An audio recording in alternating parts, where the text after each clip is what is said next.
Major General Torre kilalang kilala sa pag-aresto kay dating Pangulong Rodrigo Duterte. Ngayon, nakakatanggap to ng pagbabanta sa kanyang buhay. Anong sagot ni General Torre? Wala akong pake sa inyo. Ginagawa ko lang ang trabaho ko. ICC nga ang lilitis kay dating Pangulo dahil allegedly 30,000 mga Pilipino ang napatay during drug war. Pero ayon sa kampo ni PRD, 7,000 lang. Kaya dinala sa Netherlands ICC para walang kampihan ng justice system. Ngayon, ano kaya ang pinakamabigat na kasong kakaharapin ni Tatay Digong? Bitay kaya?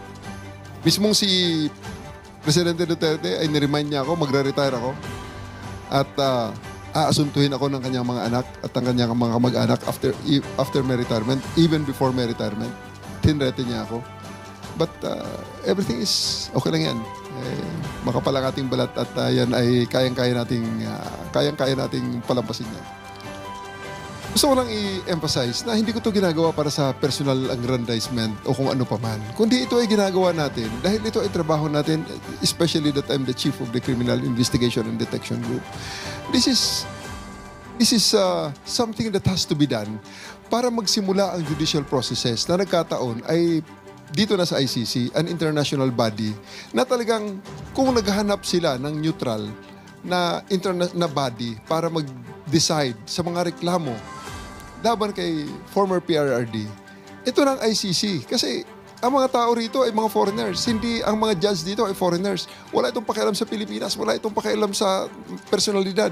Ang pakialam lang nito sa mga facts na ibibigay sa kanila para desisyonan nila. Justice can be dispensed for all. Kung siya ay inosente, mapabilis ang pagdeklara na siya ay inosente. Kung siya ay guilty naman, mapabilis din ang pagbigay ng hatol sa kanya para mabigyan naman ng hustisya itong mga nagre-reklamong nagkiklaim na sila ay naging biktima ng paglabag niya sa batas. May warrant of arrest na rin si Senator Bato de la Rosa at hindi daw siya natatakot dito.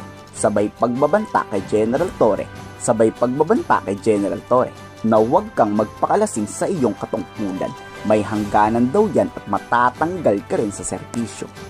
Nanguna sa pag-aaresto kay former President? Well, I just would like to tell him that huwag sana tayong magpakalasing sa power. Yun lang, huwag tayong magpakalasing sa kapangyarihan. Because all these things shall pass. Hindi ito, walang forever dito. At temporary, yung power mo ngayon, nasigang-siga ka, na kaya mong pagsabihan yung former president na hihilain ko yan, that's too much. Hindi po forever na ikaw ay nasa poder. Somehow, someday, you'll step down from power. And maramdaman mo yan kung anong treatment sa'yo ng taong bayan. Mamayang gabi nga ang unang paglilitis ni dating Pangulong Rodrigo Duterte.